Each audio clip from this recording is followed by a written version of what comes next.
মৰমৰ ছাত্ৰীসকল, আগৰ ক্লাছত আমি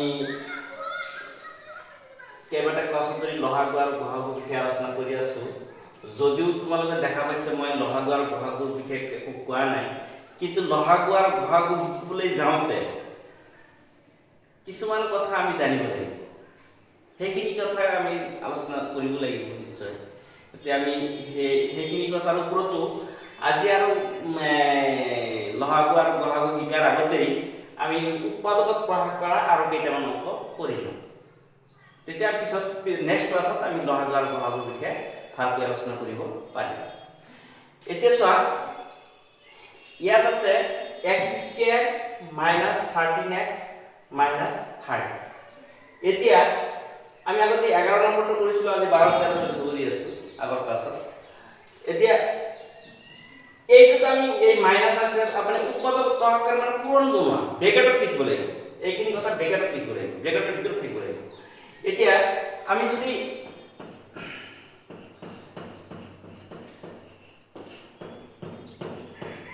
এইটো আমি কৰাৰ হেৰি কৰোঁ,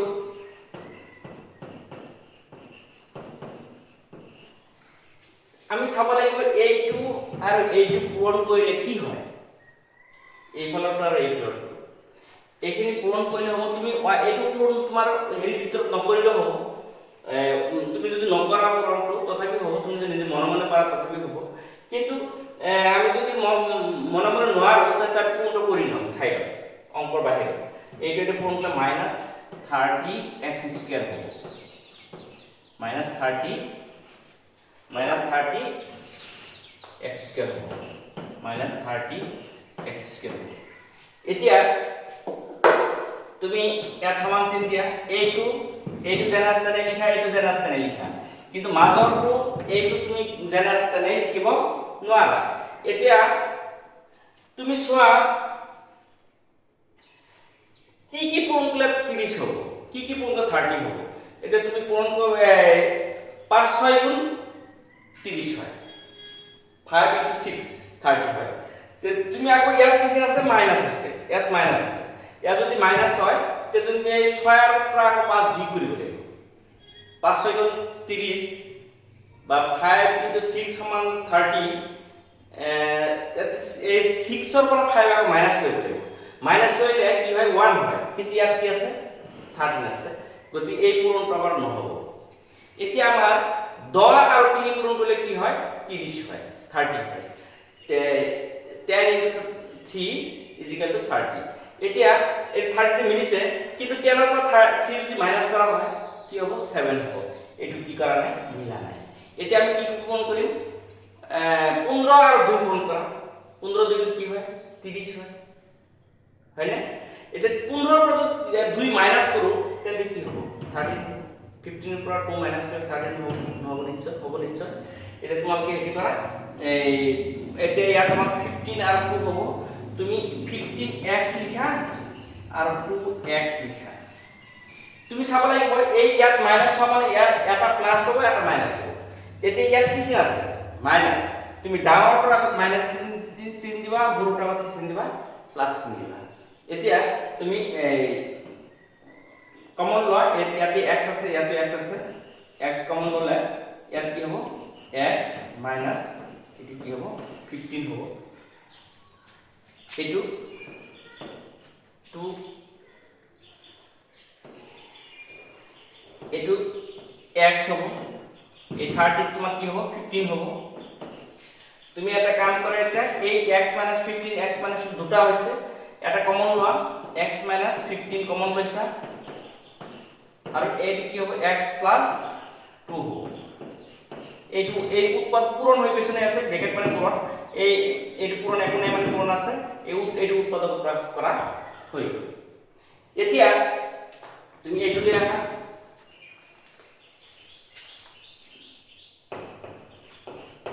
তেৰ নম্বৰ আহা। 13 নম্বৰ কি আছে,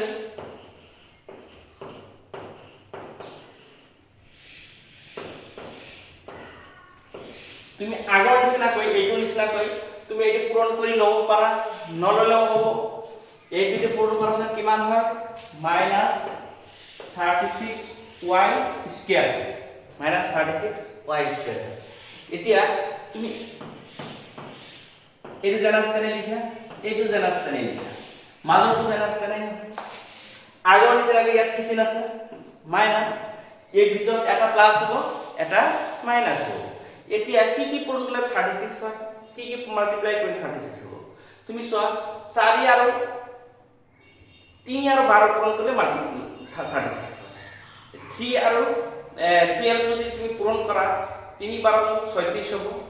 3 * 12 36। আকৌ 12 ৰ পৰা 3 মাইনাছ কৰিব লাগিব, 12 ৰ পৰা 3 মাইনাছ কৰিব লাগিব।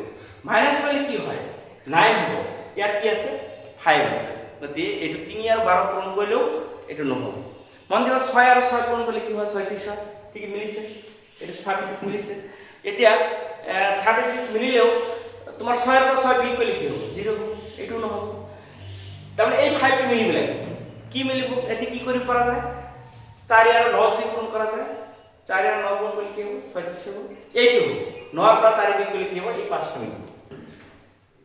বুজি পালা নহয়? তেতিয়া আমাৰ ইয়াত কি হ'ব? 9 হ'ব। ইয়াত কি হ'ব? 4 হ'ব। 4y হ'ব। 4y হ'ব। 4y 4y হ'ব। এতিয়া ইয়াত কি চিন আছে? মাইনাছ। তুমি ডাঙৰটো মাইনাছ দিয়া, 4 ৰ আগত প্লাছ দিয়া। তে মাইনাছ 9 হয় প্লাছ 4y এই বিয়োগ হৈ কিনে কি হ'ব? Minus 5y। বহুত এইখিনিতে এটা কথা কৈ দিওঁ, বহুত ল'ৰা ছোৱালীয়ে মানে বহুতেই কমেণ্ট কৰি আছে যে হিন্দীত কৰিব লাগে। হিন্দীত মই ট্ৰাইল দি আছোঁ, কিছুদিনৰ ভিতৰত হিন্দীত আৰম্ভ কৰিম। তোমালোক মোক সহযোগ কৰিবা। ইয়াত কি আছে? y আছে, ইয়াতো y আছে, ইয়াত y ৰ পৰা y আছে, ইয়াত y আছে। গতিকে এটা y যদি আমি কমন লওঁ, ইয়াত এটা y ৰ পৰা y ৰ পৰা এটা y আহিছে আৰু এটা y থাকিলে এই y টি এটা আহি গৈছে, এটি কি হ'ব? 9 হ'ব। এতিয়া ইয়াত তোমাৰ 4 আছে, 4 এটা কমন লোৱা, এইটো 4 কমন লৈ ইয়াত কি থাকিব? y থাকিব। এতিয়া 36 4 লগ কি পূৰ্ণ 36 হৈছিল? 9। গতিকে ইয়াত কি হ'ব? 9 হ'ব। 9 হ'ব। সো এইটো মিলি গৈছে, মিলি গ'লে এইটো কমন হ'ব, y - 9 হ'ব আৰু y প্লাস কি হ'ব? 4 হ'ব। হয়নে? এই উৎপাদক প্রয়োগ করা হয়ে গেল। এই উৎপাদক প্রয়োগ করা মানে পূরণত আনিব লাগে। এই ব্ৰ্যাকেটটোৱে মানে পূৰণ বুজাইছে, ইয়াতে কোশ্চিন নাই মানে পূৰণ বুজাইছে। এতিয়া তোমাৰ এইটো নম্বৰ লেখা, 14 নম্বৰ লেখা।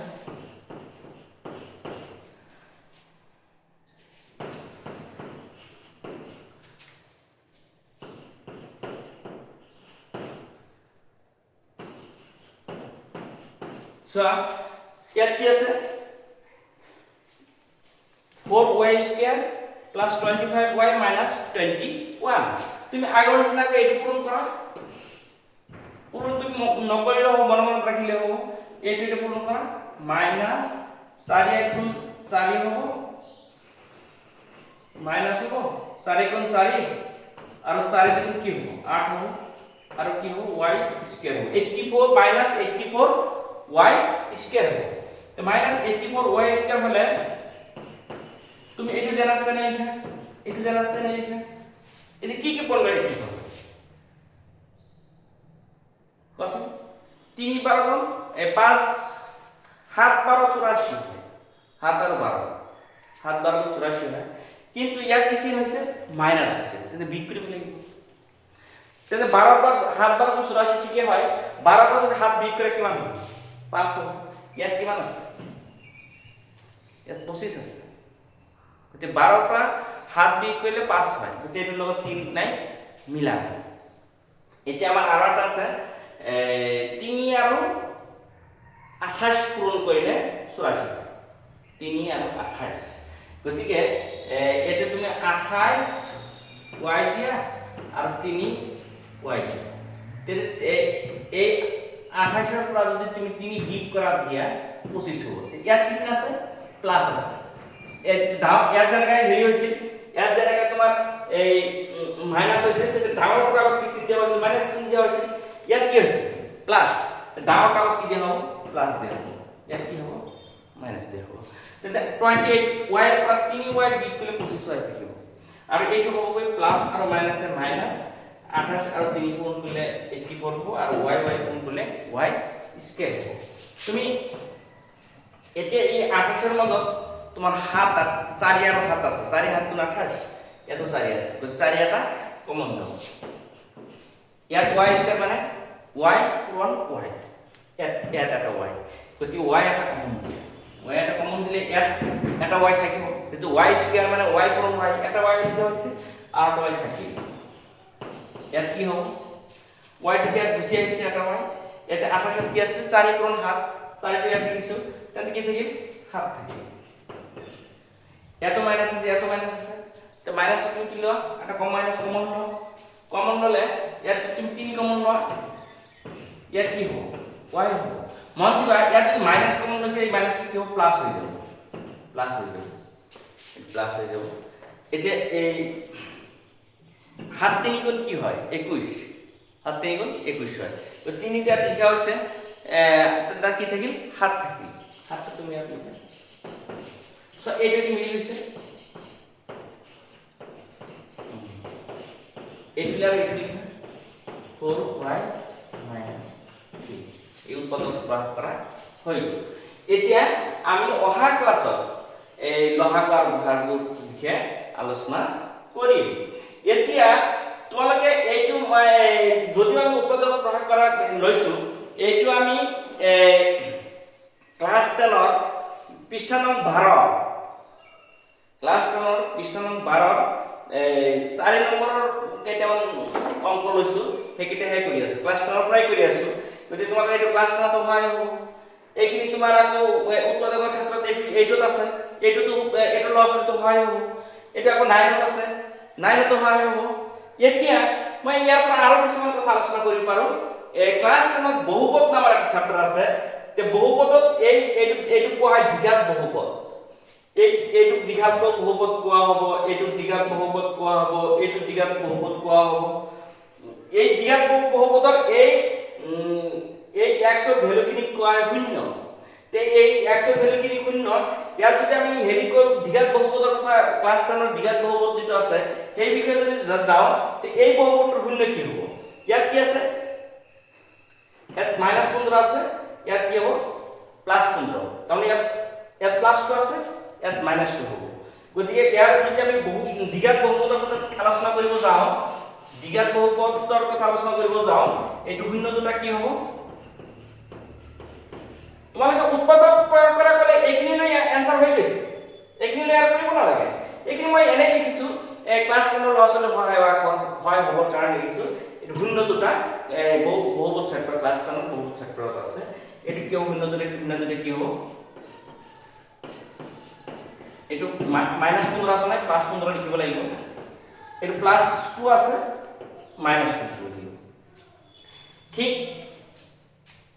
এই ক্ষেত্ৰত কি হ'ব এই ক্ষেত্ৰত হ'বগৈ আমাৰ বহু উৎপাদক প্ৰয়োগ কৰা आंसर হৈ গৈছে একিলে आंसर কিন্তু আমি যদি দ্বিঘাত বহুপদৰ ক্লাস 10 ৰ যে বহুপদ চেপ্টাৰ আছে তাৰ দ্বিঘাত বহুপদৰ কথা যদি আমি আলোচনা কৰো এটো কি হ'ব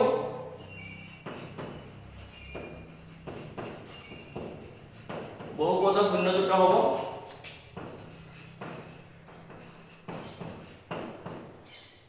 +9 আৰু +4 আছে এটো -4 তুমি এই উৎপাদক প্ৰয়োগ কৰা যদি জানা তেন্তে ক্লাস 10 ৰ 4 নম্বৰ চেপ্টাৰ যেটো হেইটো সহায় হ'ব ক্লাস 10 ৰ 2 নম্বৰ চেপ্টাৰ বহুপদ যেটো আছে হেইটো সহায় হ'ব তাৰ পিছত আমাৰ হেৰিটো আছে যিকোনো অংকটো সোমাই যাব পাৰে অংকবিলাক এই উৎপাদক প্ৰয়োগ কৰা লহাগু গহগটো তো সহায় হ'বই তাৰ পিছত তাৰমানে গোটেই ক্লাস 10 ৰ গোটেই কিতাপৰ মূল বেছিভাগ 4 ভাগৰ 1 ভাগ অংক এইটোৰ লগত ৰিলেচন হৈ আছে এই উৎপাদক প্ৰয়োগ কৰাৰ লগত গতি ক্লাস 9 ৰ ক্লাস তুমি লোকে যদি অংকত ভাল ৰিজাল্ট কৰিব খুজিছা তেন্তে উৎপাদক প্ৰয়োগ কৰা লহাগু গহগু উলিওৱা এইটো ভালকৈ শিকিব লাগিব তেতিয়া ক্লাস 10 ৰ ৰিজাল্ট ভাল হ'ব পাৰে এতিয়া এইটো শূন্য দিলে কি হ'ব 4 নম্বৰটো বহুপদৰ ক্ষেত্ৰত এটো কি আছে এইটো শূন্য ধৰে কি হব বহুপদৰ শূন্য দুটা হব প্লাস 7 আছে নহয় এইটো হব -7 এটি কি আছে মাইনাস কি আছে হব +3 আর এই y লত 1 আছে ইকুয়াল টু তলত 1 দিলে কোনো অসুবিধা নাই দিলে হব নিদিলে হব ইয়াত y লত কি আছে 4 আছে 4 টাইম তলত দিব লাগিব